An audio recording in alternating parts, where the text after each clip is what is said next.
Hi, I'm Susanna Self, and I'm the instructor of flute at Eastern New Mexico University. Today, I'm going to play the 2018 New Mexico All State Etude. And first I'm going to play it, and then afterwards I'm going to give a short lesson on some of the more difficult aspects of it to help you with your audition.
So when you're preparing a piece for the first time, you want to prepare it in a way that's going to maximize the way you play it accurately and consistently and confidently. One of the ways that you can do that is when you first start to get to work on a piece, you take it in small sections so that you don't get overwhelmed. Divide it up into maybe 4, 8, maybe 16 measures so that you have smaller sections that you can focus on getting really accurate and beautiful the way you want it, and then add on from there. The second thing you might want to do is use a metronome. Whenever I'm preparing a piece, I always use a metronome so that I make sure I have a really steady sense of rhythm. When you use a metronome at a slow tempo, you work at each section up very gradually, and you repeat however many times that you're doing it slowly and accurately, which is going to build a really firm foundation for when you start playing it faster. The third thing that you can think about is that when technical problems do occur, there are techniques that you can use to work out the problem areas. If your technique is uneven, then you might want to employ practice rhythms. You can go slow, fast, and fast, slow.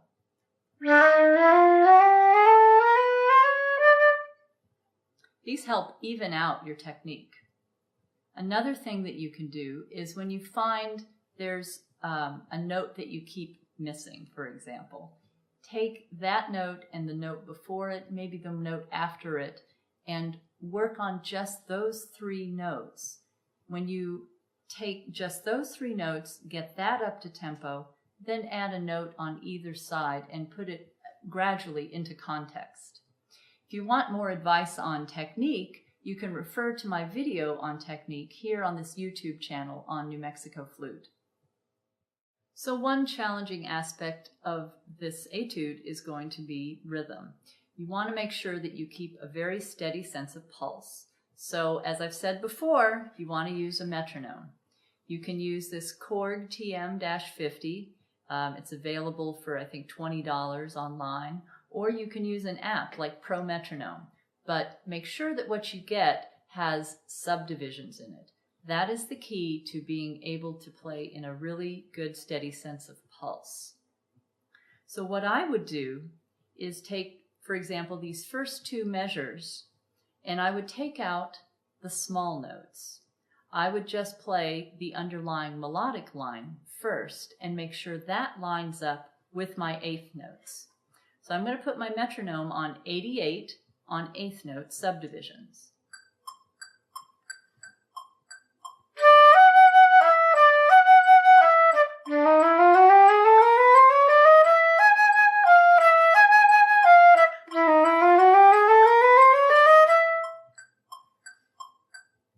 So you notice I took out all those 30-second notes.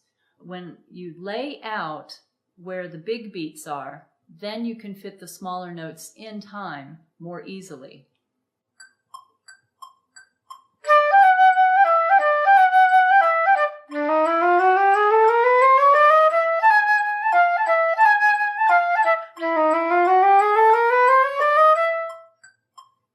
Knowing where the large beats are and having a place to head towards really helps keep you steady and in line.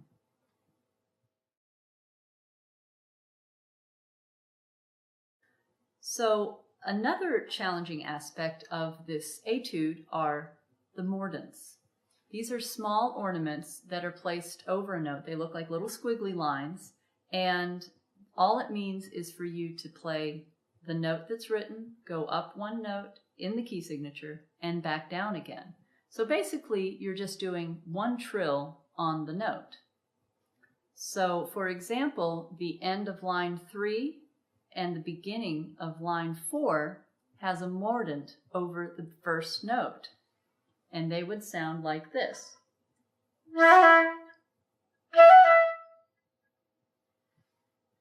You play them on the beat and just very quickly to fit in with that beat, with those 16th notes. You might notice that the way I'm playing it, rather than going from E to third finger F sharp, I'm using second finger F sharp, as if I were trilling it. It makes it go much smoother and a lot faster. It's more easy to fit in to that fast section.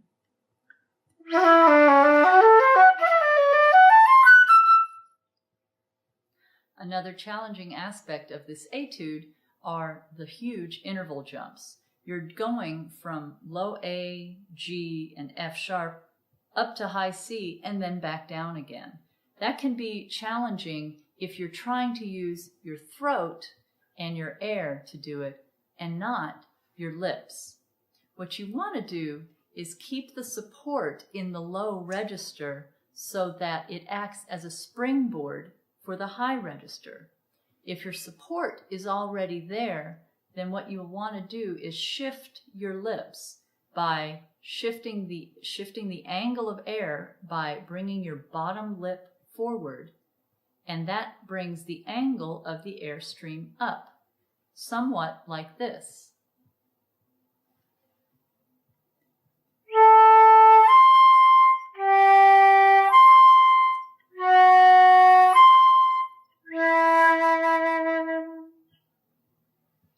When you keep the support in the lower register, especially because those are on the downbeats, it helps keep that sense of steady pulse that we all want, because your strong notes are on the downbeats where they should be, but also it helps even out your big jumps.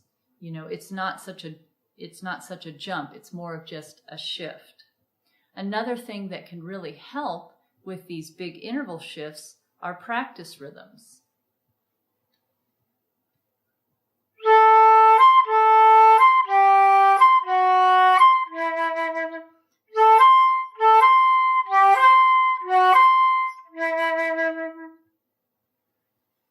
Using devices like this can help you make those big jumps more easily and more even. So one of the last aspects of this piece that's a little bit challenging are the breaths at the end, or lack of places to breathe at the end. So what I'd like to do is play the end of it a little bit slower and take pauses where I'm breathing, so that maybe that can give you some ideas as to where you can breathe.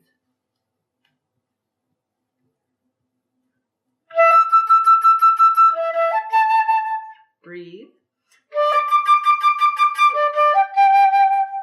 Big breath.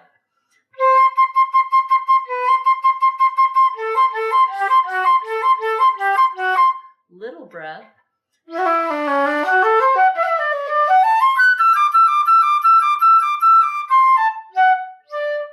Snatch breaths in between those 16th notes.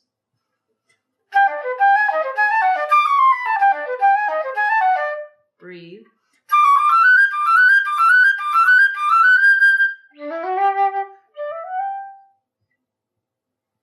So I hope you find this video helpful for you when you're preparing for your all-state auditions.